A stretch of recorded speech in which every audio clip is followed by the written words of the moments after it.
Thank you very much. My fellow Americans, good evening. Let me begin by congratulating the team at NASA and our brave astronauts on the successful launch of Artemis II. It was quite something.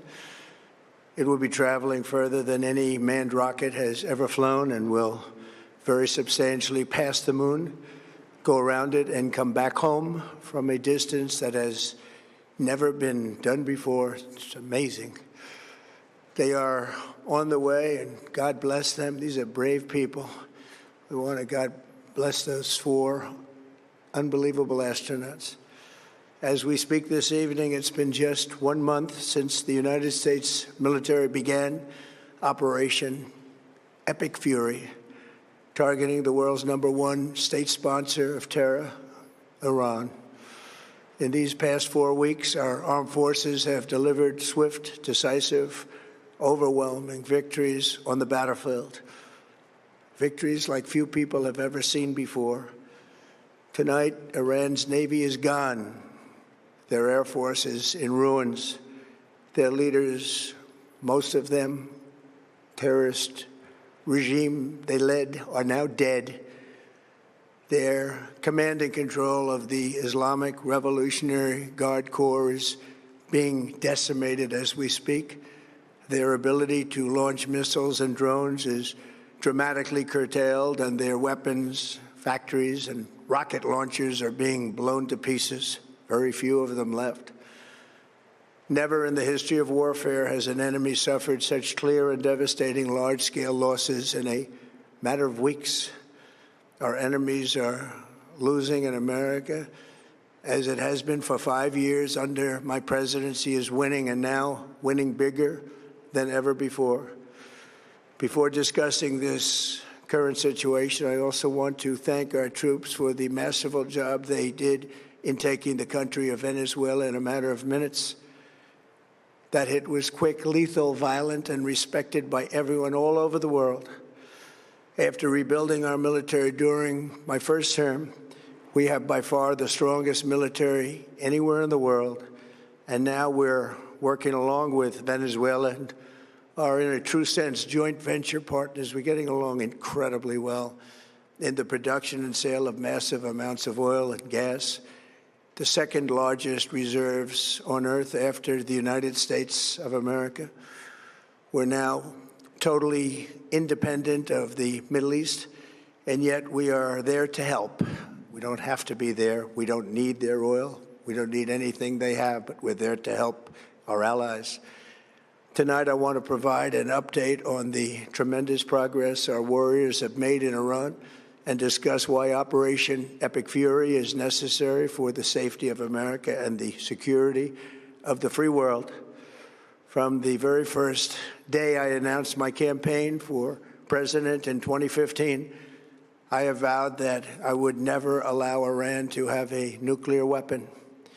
This fanatical regime has been chanting death to America, death to Israel for 47 years. Their proxies were behind the murder of 241 Americans in the Marine barracks bombing in Beirut, the slaughter of hundreds of our service members with roadside bombs. They were involved in the attack on the USS Cole, and they carried out the countless other heinous acts, including the just horrible, bloody atrocities of October 7th in Israel, something that most people have never seen anything like it. This murderous regime also recently killed 45,000 of their own people who were protesting in Iran. 45,000 dead. For these terrorists to have nuclear weapons would be an intolerable threat. The most violent and thuggish regime on earth would be free to carry out their campaigns of terror, coercion, conquest, and mass murder from behind a nuclear shield. I will never let that happen, and neither should any of our past presidents. This situation has been going on for 47 years and should have been handled long before I arrived in office. I did many things during my 2 terms in office to stop the quest for nuclear weapons by Iran first. And perhaps most importantly, I killed General Qasem Soleimani in my first term. He was an evil genius, brilliant person, a horrible human being, however, the father of the roadside bomb. And he lived just horrible, what he did. Iran would have been perhaps in far better, stronger position. Had he lived, we would have had probably a different conversation tonight. But you know what? We'd still be winning and winning big. And then, very importantly, I terminated Barack Hussein Obama's Iran nuclear deal, a disaster. Obama gave them $1.7 billion in cash, green cash. Took it out of banks from Virginia, D.C., and Maryland, all the cash they had. He flew it by airplanes in an attempt to buy their respect and loyalty, but it didn't work. They laughed at our president and went on with their mission to have a nuclear bomb. His Iran deal would have led to a colossal arsenal of massive nuclear weapons for Iran, and they would have had them years ago, and they would have used them. It would have been a different world. There would have been no Middle East and no Israel right now, in my opinion, the opinion of a lot of great experts, had I not terminated that terrible deal. And I was so honored to do it. I was so proud to do it. It was so bad right from the beginning.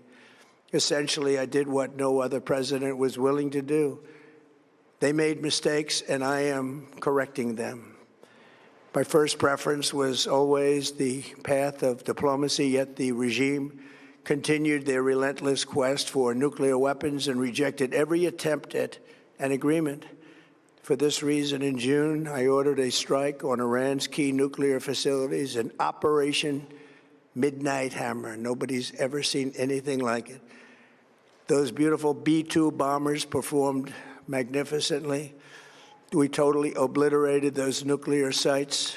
The regime then sought to rebuild their nuclear program at a totally different location, making clear they had no intention of abandoning their pursuit of nuclear weapons.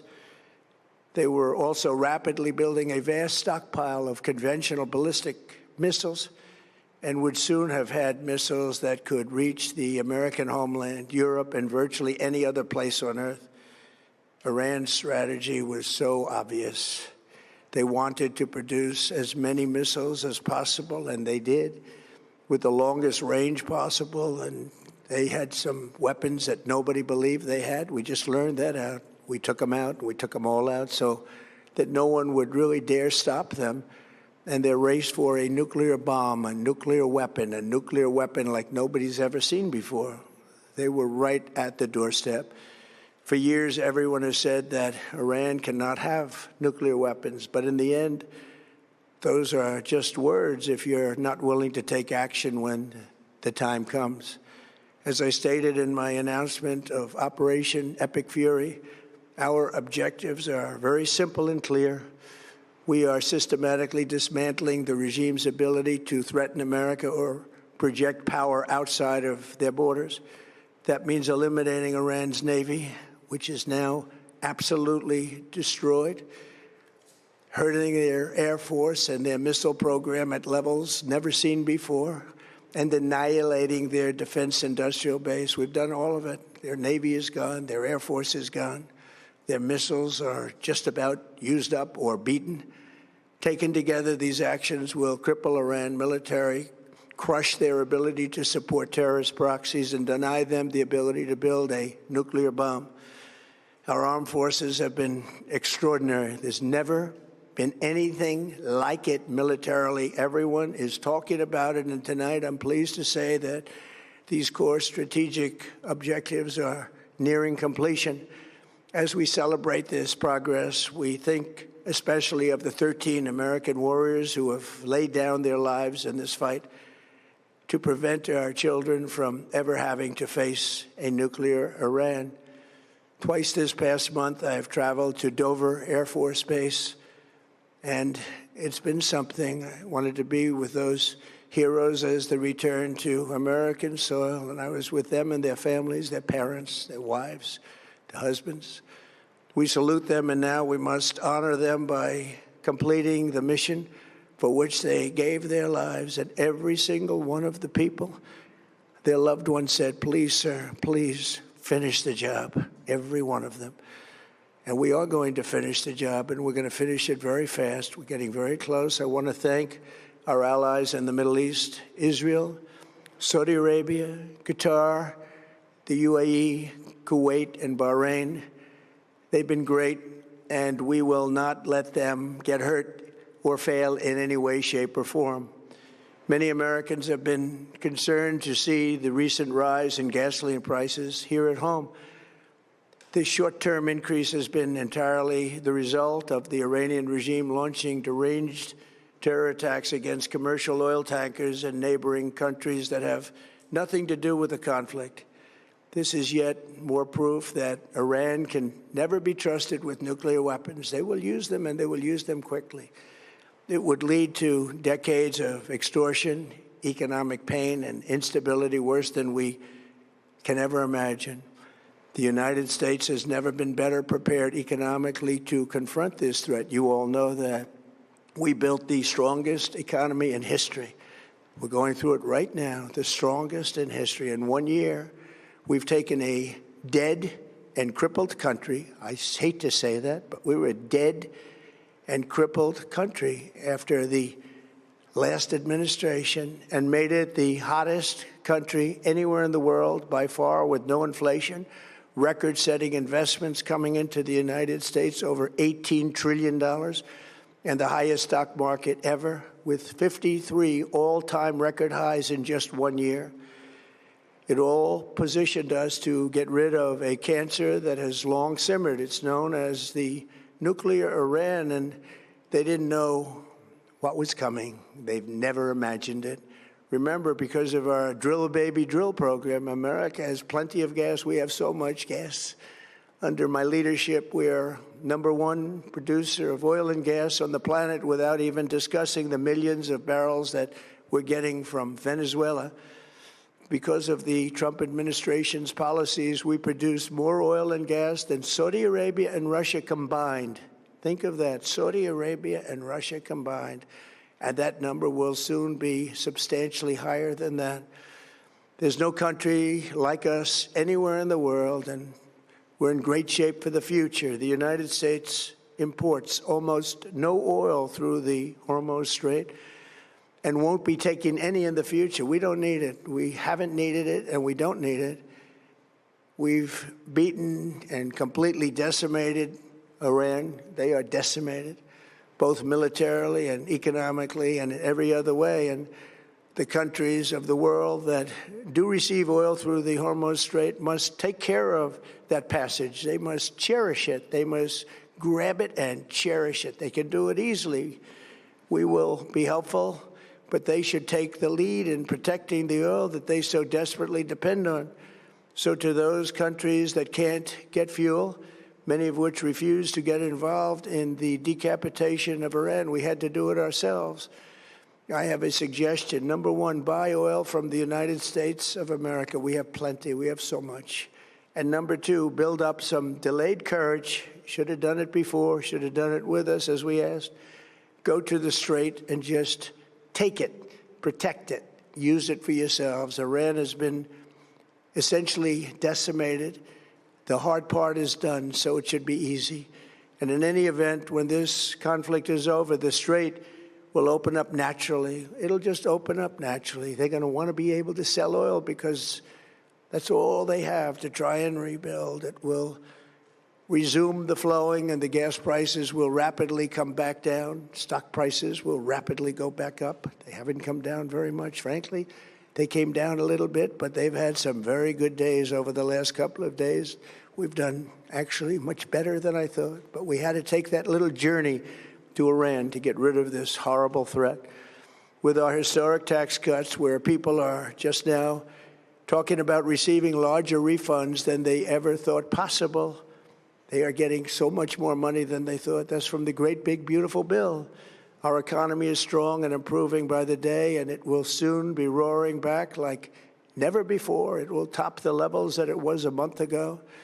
I've made clear from the beginning of Operation Epic Fury that we will continue until our objectives are fully achieved. Thanks to the progress we've made, I can say tonight that we are on track to complete all of America's military objectives shortly, very shortly. We're going to hit them extremely hard over the next 2 to 3 weeks. We're going to bring them back to the Stone Ages where they belong. In the meantime, discussions are ongoing. Regime change was not our goal. We never said regime change, but regime change has occurred because of all of their original leaders' death. They're all dead. The new group is less radical and much more reasonable. Yet if during this period of time no deal is made, we have our eyes on key targets. If there is no deal, we are going to hit each and every one of their electric generating plants very hard and probably simultaneously. We have not hit their oil, even though that's the easiest target of all, because it would not give them even a small chance of survival or rebuilding. But we could hit it, and it would be gone, and there's not a thing they could do about it. They have no anti-aircraft equipment. Their radar is 100% annihilated. We are unstoppable as a military force. The nuclear sites that we obliterated with the B-2 bombers have been hit so hard that it would take months to get near the nuclear dust, and we have it under intense satellite surveillance and control. If we see them make a move, even a move for it, we'll hit them with missiles very hard again. We have all the cards, they have none. It's very important that we keep this conflict in perspective. American involvement in World War I lasted 1 year, 7 months, and 5 days. World War II lasted for 3 years, 8 months, and 25 days. The Korean War lasted for 3 years, 1 month, and 2 days.